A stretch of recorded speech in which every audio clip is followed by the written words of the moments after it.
Halo teman-teman semua, para pejuang. Kali ini aku mau membahas materi tentang sarana dan prasarana pariwisata yang baru aku pelajari kemarin-kemarin. Jadi mohon koreksinya, mohon bantuannya jika banyak kekurangan. Langsung aja ya ke materi. Dimulai dari prasarana pariwisata. Pasti kita kayak bertanya-tanya gitu. Apa sih arti dari prasarana pariwisata? Apa sih artinya dari sarana pariwisata? Karena aku pun juga gitu, masih bingung gitu membedakan apa prasarana dan apa sarana. Jadi sekarang kita bahas prasarana terlebih dahulu ya. Pengertian prasarana pariwisata adalah semua fasilitas yang memungkinkan proses pariwisata berjalan dengan lancar, sedemikian rupa, sehingga dapat memudahkan wisatawan untuk dapat memenuhi kebutuhannya. Nah, prasarana pariwisata ini dibagi menjadi 3 poin. Yang pertama itu receptive tourist plan. Apa sih receptive tourist plan? Jadi RTP itu adalah segala bentuk badan usaha atau organisasi yang kegiatannya khusus mempersiapkan kedatangan wisatawan pada suatu daerah tujuan wisata. Jadi contohnya itu adalah tour operator, kemudian tourist information center yang terdapat di airport, juga biasanya suka ada di bandara, ada di terminal. Pokoknya segala bentuk badan usaha dan organisasi yang mempersiapkan kedatangan wisatawan aja gitu. Dan juga menyediakan banyak informasi tentang kegiatan pariwisata yang akan kita kunjungi. Kemudian nomor 2 adalah residential tourist plan, yaitu semua fasilitas yang dapat menampung kedatangan para wisatawan untuk menginap dan tinggal untuk sementara waktu di daerah tujuan wisata. Jadi kan kita kalau misalnya ingin berwisata, kita cari informasi terlebih dahulu, terus kita mengemas informasi tersebut menjadi lebih menarik agar wisatawan datang. Nah, setelah wisatawan datang, di sana wisatawan harus tinggal lebih lama supaya dia nyaman di tempat wisata tersebut. Makanya adalah residential tourist plan yang bisa berupa sebagai akomodasi, contohnya hotel, cottage, camping, terus restoran juga, banyaklah yang bersifat komersial. Kemudian yang terakhir adalah recreative and sportive plan, yaitu semua fasilitas yang dapat digunakan untuk tujuan rekreasi dan olahraga, termasuk ke dalamnya adalah lapangan golf, kolam renang, booting, surfing, kemudian taman rekreasi, kayak Dufan juga bisa termasuk, kayak gitu, atau Jatim Park juga bisa termasuk. Jadi tadi 3 poin prasarana pariwisata itu adalah reseptif, kemudian ada residental, dan yang terakhir adalah rekreatif dan sportif. Gitu. Nah, lanjut ke sarana pariwisata ya. Jadi sarana pariwisata adalah perusahaan-perusahaan yang memberikan pelayanan kepada wisatawan, baik secara langsung ataupun tidak. Dan hidup serta kehidupannya perusahaan tersebut sangat tergantung kepada kedatangan wisata. Jadi untuk sarana pariwisata ini sangat tergantung gitu kepada kedatangan wisatawan. Jadi kalau nggak ada wisatawan, ya sarana pariwisata ini tidak bisa berjalan dengan sebagaimana mestinya. Nah, untuk sarana pariwisata juga dibagi menjadi 3, dan yang pertama itu adalah sarana pokok pariwisata, atau dalam bahasa Inggris yaitu adalah main tourism superstructure. Apa aja sih main tourism superstructure ini? Jadi, sarana pokok pariwisata adalah perusahaan yang hidup dan kehidupannya sangat tergantung kepada arus kedatangan orang yang melakukan perjalanan wisata.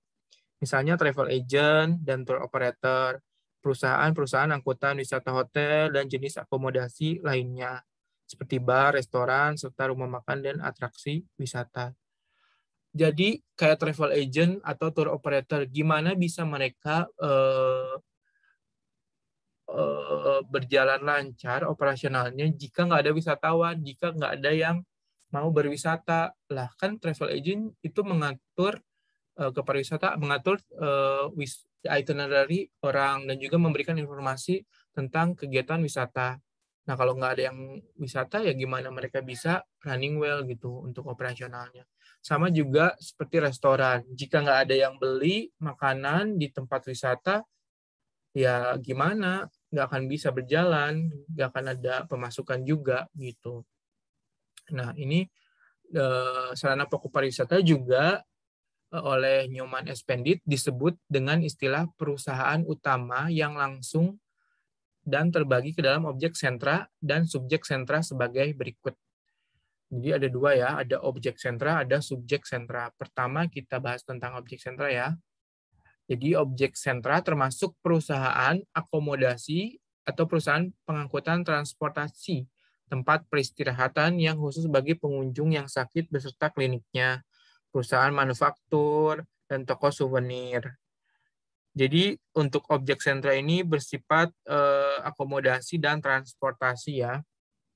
Sedangkan subjek sentra yaitu perusahaan-perusahaan pariwisata yang memajukan promosi pariwisata secara umum ataupun khusus gitu. Kantornya yang membiayai pariwisata seperti travel bank, travel credit, social tourism, dan youth travel. Kemudian nomor 2 adalah sarana pelengkap pariwisata. Setelah tadi adalah yang utama atau main, sekarang adalah supplementing tourism superstruktur. Jadi pariwisata adalah perusahaan atau tempat-tempat yang menyediakan fasilitas untuk rekreasi dan fungsinya tidak hanya melengkapi sarana pokok pariwisata, tetapi juga yang terpenting adalah untuk membuat wisatawan dapat tinggal lebih lama pada suatu daerah tujuan. Sarana pelengkap pariwisata juga bisa seperti perusahaan yang membuat kapal khusus seperti cruiser atau gerbong khusus bagi wisatawan, mobil atau bus khusus bagi wisatawan. Kemudian ada toko pakaian, toko perhiasan, toko kelontong, terus ada salon, ada laundry, dan lain-lain. Jadi kan tadi kalau untuk main itu yang wajib ada gitu, kayak akomodasi dan transportasi. Nah, di sana di tempat wisata itu nanti setelah kita dibawa oleh transportasi dan menginap dengan akomodasi, apa aja sih kegiatan yang ada di sana? Ya, kita bisa uh, menggunakan fasilitas seperti toko pakaian. Jadi kita di sana belanja, terus toko perhiasan juga.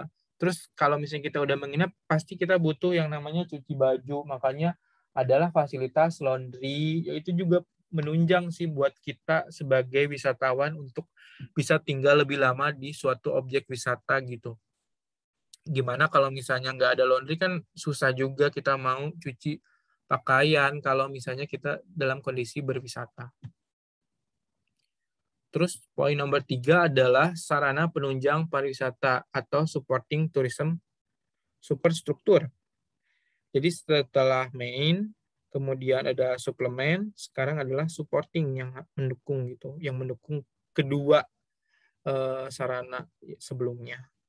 Yaitu sarana penunjang pariwisata adalah perusahaan yang menunjang sarana pelengkap dan sarana pokok selain berfungsi untuk membuat wisatawan tinggal lebih lama pada suatu daerah tujuan wisata. Sarana penunjang pariwisata memiliki fungsi yang jauh lebih penting, yaitu membuat wisatawan lebih banyak mengeluarkan atau membelanjakan uangnya di tempat yang dia kunjungi. Misalnya ada nightclub, ada kasino, ada steamboat, dan lain-lain. Adanya sarana pelengkap dan penunjang pariwisata seperti yang telah diuraikan di atas akan mendukung sarana-sarana pokok. Hal ini berarti bahwa ketiga sarana pariwisata tersebut satu sama lain harus saling mengisi dan melengkapi. Jadi benar-benar melengkapi gitu. Yang pertama itu akomodasi transportasi, yang kedua itu ada fasilitas yang melengkapi seperti toko laundry tadi, yang penting laundry ya. Terus ada juga toko baju supaya kita bisa shopping di tempat wisata. Nah, yang ketiga ini itu menunjang juga supporting. Jadi kita sebagai wisatawan itu dibuat nyaman gitu di suatu objek wisata dan supaya bisa tinggal lebih lama dan spend uang lebih banyak, itu juga dapat menjadi benefit bagi tempat adanya objek wisata tersebut, karena kan terjadilah pertukaran uang seperti menambah devisa negara juga kan. kalau misalnya semakin banyak orang luar yang datang ke Indonesia terus menukarkan mata uangnya, itu kan lebih bagus juga buat perekonomian Indonesia gitu. Jadi itulah tadi tiga poin prasarana dan 3 poin sarana pariwisata. Nah, udahlah segitu materi kali ini yang aku pelajari, dan aku dapat sumbernya itu dari www.kanal.web.id, pengertian prasarana dan sarana pariwisata gitu. Jadi kalau ada yang ingin ditambahkan, kalau ada kekurangan juga mohon maaf. Terima kasih, kita sama-sama belajar. Semoga kita bisa mendapatkan apa yang kita cita-citakan. Terima kasih. Bye.